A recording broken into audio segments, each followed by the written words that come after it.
Hey guys, welcome to part 2 of the Binding of Isaac map generator in Unity. In part 1 we covered the actual implementation of the map into Unity, and in this video we'll be extending on that to support larger maps. As always, the code for this tutorial is available through my GitHub page linked here and in the description of this video. If you haven't watched the first part, I have it linked here, so definitely check that out before jumping into this tutorial. Before I get into the code implementation, I will do a bit of theory on this part of the algorithm to explain what it's doing. But if you want to skip that and get straight into the implementation, then jump to this timestamp here. In the first video, we covered how the rooms get generated and how the rooms are randomly added to the queue as each cell gets visited. The way the larger rooms work is actually not that different. It might be easy to think and possibly even code it this way as well, where you just generate a floor like normal and then start connecting cells to create larger rooms. However, the large rooms are treated the same as a normal room. When a cell is being visited for the first time, the first thing it does is it actually tries to turn it into a larger room. And when that occurs, there's a pool of possible room combinations that gets filtered through. The room combinations are the 2x2 large rooms, the vertical and horizontal rooms, and the rotated L-shaped rooms. The room combination order will get shuffled so as to not prioritize any specific room layout, and then it will run its checks. The main thing it's checking is that all positions aren't occupied and that it's still within the grid. If those two conditions are satisfied for all the positions of the specific room combination, then those new cells are added to the queue and the large room can be spawned in. If it fails the check, it will go to the next item in the room combination list until all items have been looked at, and if every item has failed, then it will just visit the cell as a single room. Other than that, the algorithm will continue as normal to ensure all rooms and special room requirements are still met, and then we will have the Binding of Isaac rebirth style map generation. Let's get into it in Unity now. Picking up where we left off in the first part, we have a working map generator to generate single rooms. I've also created a few sprites for the new room layouts which look just like this. Let's start back in our cell script and create another public sprite renderer. This one will be for our rooms. Then let's create a method called setRoomSprite, which will take in a sprite, which we can call room, and set the room sprite renderer's sprite to it.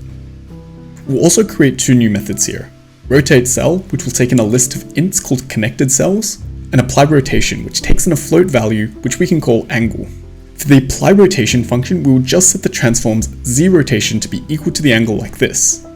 These methods are for the L-shaped rooms, and it's important to note that the rotation is assuming that the starting orientation of the L-shaped room is like this.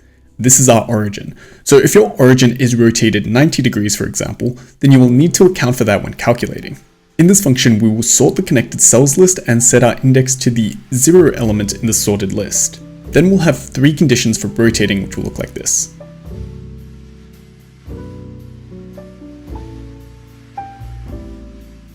And for each of them, we will call the ApplyRotation method with this value respectively.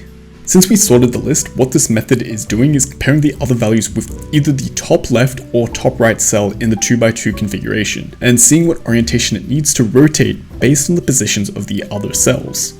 Now, back inside of our map generator script, let's first create a few new variables. First, we'll create another list of ints for our big room indexes. Next, below the sprite references, we will create another header called room variations and have 4 sprite references set up here. Finally, we will also have a private static read-only list of ints for our room shapes, which we'll define as follows.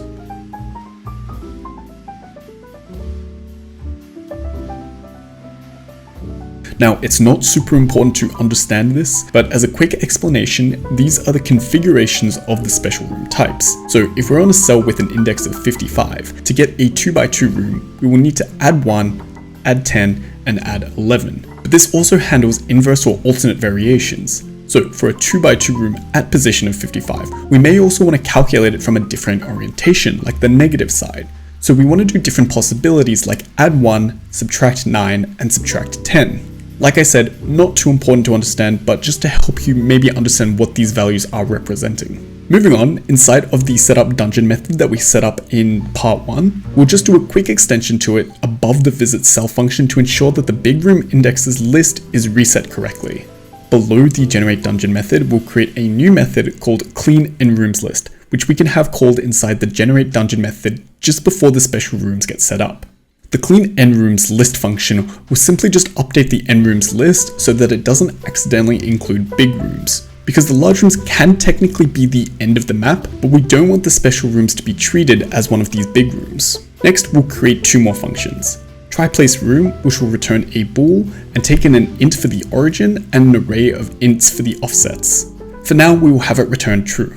We'll also create a function called spawnLargeRoom, which will take in a list of ints which we can call our large room indexes. Before we jump into actually writing these parts up, let's first set up where they're called. Inside of our visitCell function, below the initial checks, we can create another if statement which will check if a random value is less than something like 0.3, which effectively just means a 30% chance to attempt to create a large room. Then inside here, we can loop through the shapes from our room shapes list like this. We use the order by here so that it actually shuffles the list and it doesn't always try to create it in the order we specified. If you have an issue with order by, ensure system.linkQ is part of the libraries at the top of your script. Inside the for each loop here, we'll check if the TryPlaceRoom is true, passing in our index and the shape, and if it is, then we want to return true. This will cancel the loop and the large room will take precedence after being placed. Now, of course, it is still possible for no valid rooms to be found here, so if that's the case, it'll just continue with the code as a single room cell.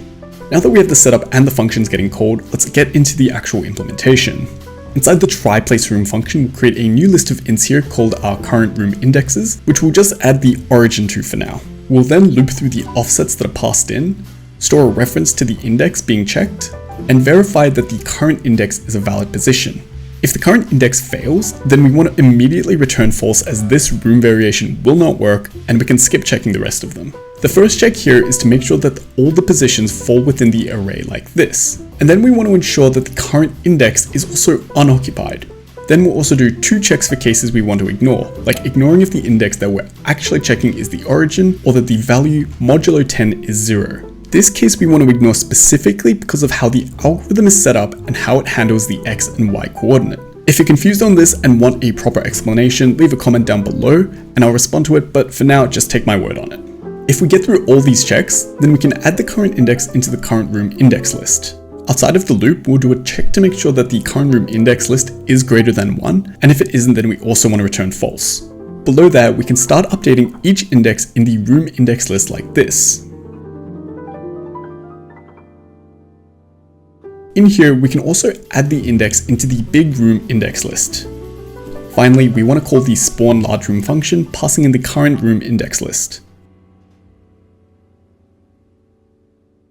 Ensure that this function is returning true at the bottom, and let's jump into this last function. This one will be slightly more confusing and it might be easy to get some of the values jumbled up here, so pay close attention to the values, and if you notice something's wrong, this will likely be the area at fault. We'll start by creating an empty cell, which we can set to null for now, and two ints, the combined x and the combined y, which we can just set both to be default or 0. We'll also create a float called our offset, which will be equal to the cell size divided by 2. We want to then loop through each item in the large room index list, retrieve the x and y coordinate value, and add them to the combined x and combined y values, respectively.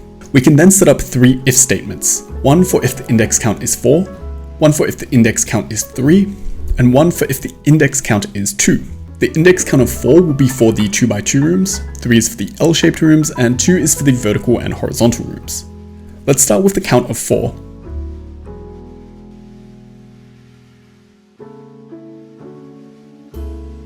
Then we'll do the count of 3. Inside the 3 count, we also want to call the rotate cell function of the cell, ensuring we pass in the large room index list. And finally, the count of 2. This one will have 2 nested if statements to handle the vertical like this, and the horizontal like this.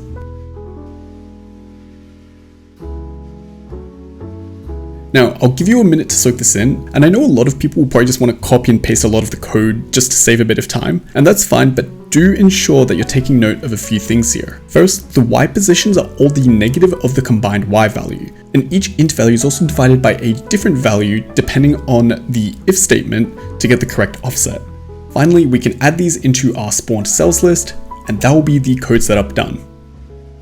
We can then jump back into Unity, and starting with our cell prefab, just drag in the parent cell sprite renderer into the room sprite renderer reference.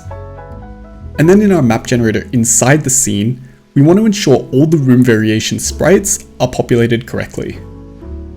After that, we can hit play and our rooms will be completely generated. Isn't that neat? Anyway, thanks again for joining. If you guys enjoyed, be sure to interact with the video, leave a comment, leave a like, subscribe to the channel, and if you have any questions at all, ask me down below or in my Discord. Thanks again, and I'll catch you guys in the third and final part.